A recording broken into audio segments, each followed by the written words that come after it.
it's Mena. Welcome back to my channel, or if this is the very first video you're seeing of me, then welcome to my channel. Please do hit the subscribe button down below if you haven't already. I post Monday through Saturday.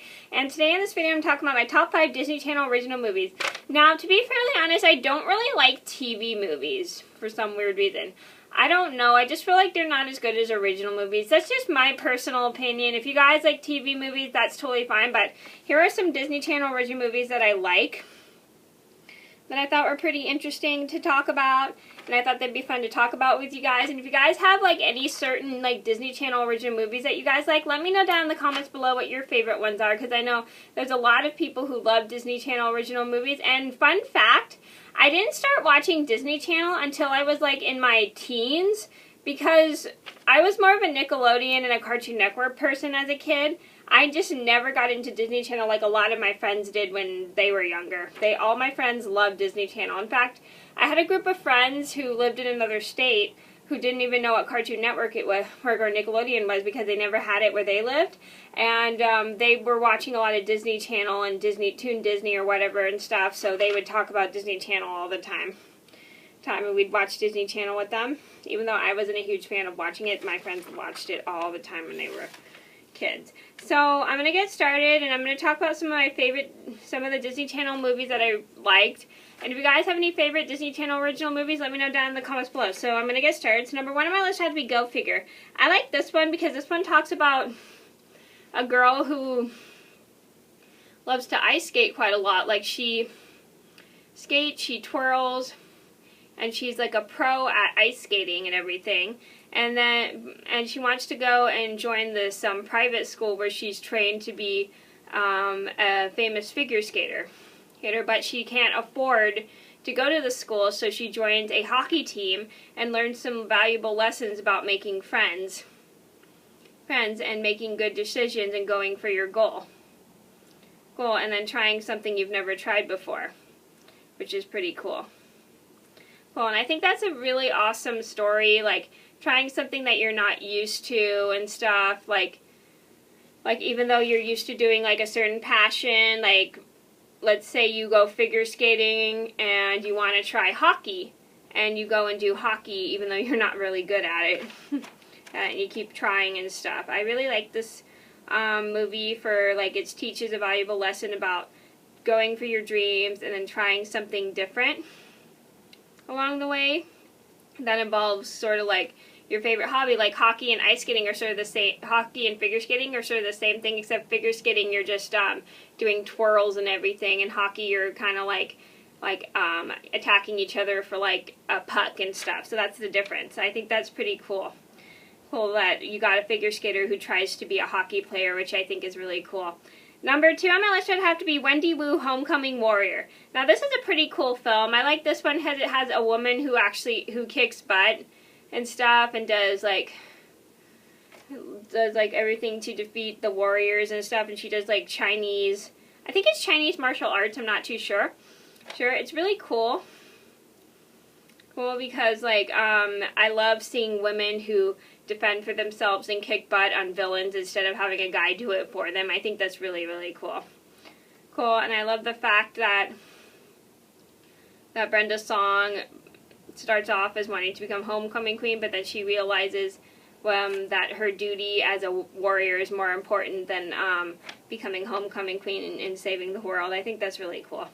Number 3 on my list should have to be Cowbells. The reason I like Cowbells because this is a really good story that shows 2 spoiled sisters who have never worked in their entire lives, are put to work at their father's dairy factory after accidentally destroying their deceased mother's kitchen, and they're put to work to learn what it's like to be responsible and make your own money, which I think is really cool, because this is one of my favorite types of stories. I love where you have somebody who's really spoiled and kind of like rude to people and not used to things, like not used to like working or giving to those less fortunate than themselves. And I like how when somebody loses something, or they're being forced to put to work at something that they've never done before, and they learn a valuable lesson about how important it is to work, and then how the value of how other people earn their money and stuff, and then they become a lot nicer. That's one of my favorite types of movies, and I think that's really, really neat to see someone who's super spoiled put to work, and then they learn like a valuable lesson after it. I think that's really cool. Number 4 on my list would have to be Princess Protection Program. The reason I like this film is because I like the fact that Demi Lovato and Selena Gomez, who are best friends, are put together in the same movie. And then they're like, they're two different characters. Like, one expects the other to be spoiled and selfish and generous, but, I mean, spoiled and selfish and unkind, but she actually turns out to be a different person than she expected, like a very kind, generous, and helpful person towards those who are less fortunate than themselves, which I think is really cool. And the two become friends the more they spend together and the more they get to know each other, and I think that's really awesome. And they both learn about how ways work. One girl, like the princess, who's the one who's being protected, played by Demi Lovato, learns how to be a normal girl, while the normal girl, played by Selena Gomez, is learned how to be like a princess, which I think is pretty cool. Like, they learn about each other's lives and how each other's lives are and how everything works, which I think is neat. Number 5 on my list would have to be Read It and Weep.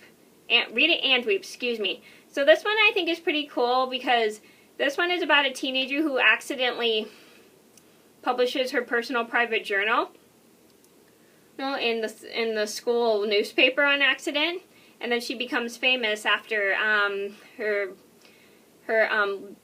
journal is published into the school newspaper, and it turns into a book, and then she becomes famous but accidentally forgets who her real friends are. And I think that can happen with a lot of people. I'm not sure if it happens in real life, but I've noticed this happen in movies a lot, where people become famous because of something they did, then they forget about their original friends and let fame and fortune get in their way and stuff, and then she gets in trouble when her other classmates find out whom the characters are based on. And then she learns a valuable lesson to be careful of what she publishes, and also not to write anything about people and base her characters on them. Okay, so those are my top. So here's a good lesson for you guys. If you guys are looking into a published story about people, be very careful, because you don't want to base your characters on people that you dislike or like or write things about them, because it is pretty harsh. Okay, so those are my top 5 Disney Channel original movies. I hope you guys enjoyed the video. Thank you so much for watching. Please do like and subscribe if you haven't already. I post Monday through Saturday, and I'll see you in another video soon. Bye!